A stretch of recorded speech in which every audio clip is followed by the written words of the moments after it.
let's talk about a name you might have heard, Pachacuti. To history, he's this legendary figure, the builder of the massive Inca Empire. But the truth?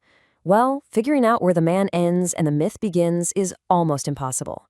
And that's the incredible puzzle we're going to dive into today.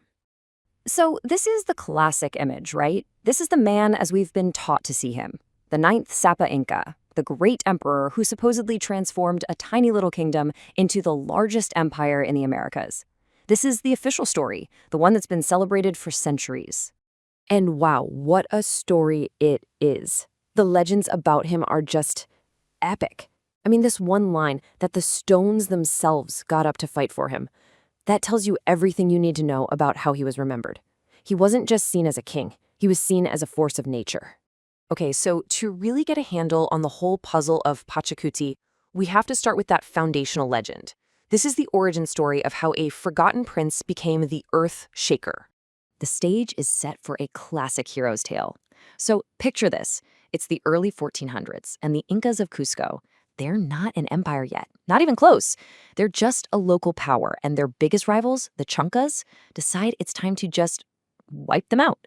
So they send this massive army to destroy Cusco for good.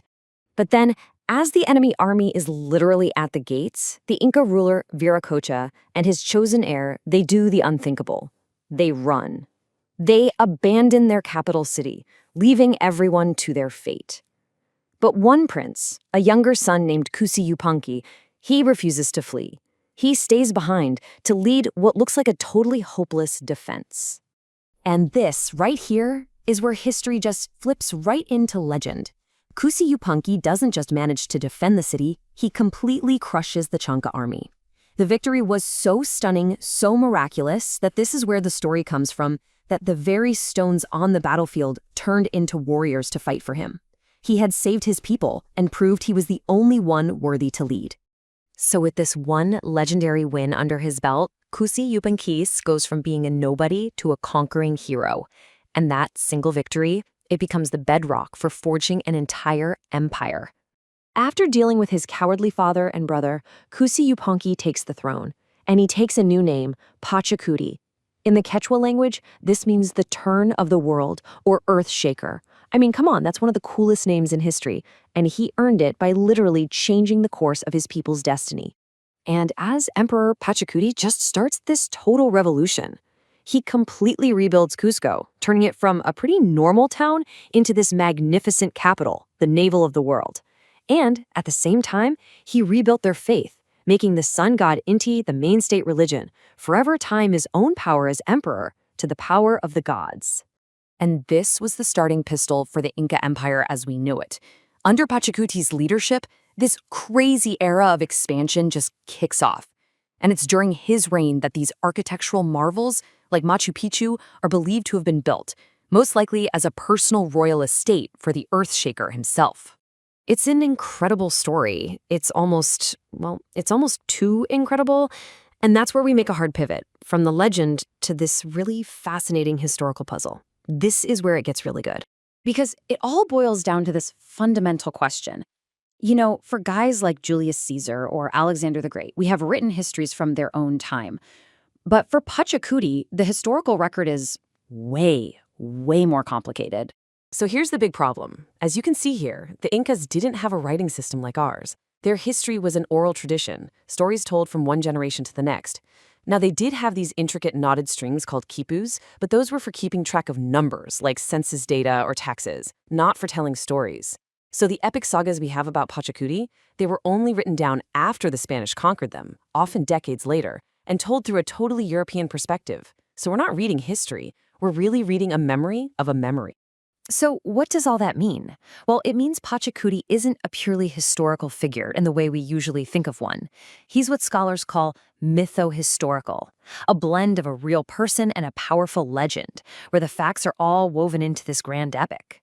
You know, a great way to think about it is like King Arthur in Britain, a character whose story defines a nation, even if we can't prove he existed exactly as the legends say. And all of this uncertainty, as you can probably guess, has led to a pretty major debate among the experts, one that really gets to the heart of what we actually know about Inca history. So you basically have two camps in this debate. On one side, you've got historians who argue that, yeah, the legends are exaggerated, but underneath it all, there was a real man named Pachacuti who won a real battle against the Chankas. But then on the other side, you have scholars who think Pachacuti might not have been a person at all, but more of a symbolic title, a concept representing a new age, and that the whole Chanka War is basically a creation myth to justify the Incas' rise to power. And nothing shows you how murky the waters are better than this. Historians can't even agree on when he supposedly reigned. Some say he started in 1438, others say as early as 1400. I mean, that's not a small discrepancy, it's a huge gap that shows just how deep we are in the fog of mythohistory. But here's the thing, and this is the really cool part. Whether Pachacuti was one real man, or a mashup of a few leaders, or even a powerful myth, his legacy is absolutely 100% undeniably real. Because the actual systems that turned the tiny kingdom of Cusco into this vast empire, what they called the Tawantinsuyu, they all point back to this one period. Just look at this stuff. The massive road network, the state-organized labor system, the resettlement programs. These things don't just appear out of nowhere. They are the blueprints of an empire, and someone had to draw them. And you can see the results right here. This map says it all. The empire didn't just grow gradually, it exploded. It was a true earth-shaking event that kicked off in the early 15th century, and it is all linked, one way or another, to the name Pachacuti. If you go to Cusco today, you'll see this huge monument to Pachacuti right in the heart of the city. For the people there, he's not just some historical puzzle. He is the founding father. He represents the moment their ancestors went from being just one local group to being the rulers of this vast Andean world. The story is what matters.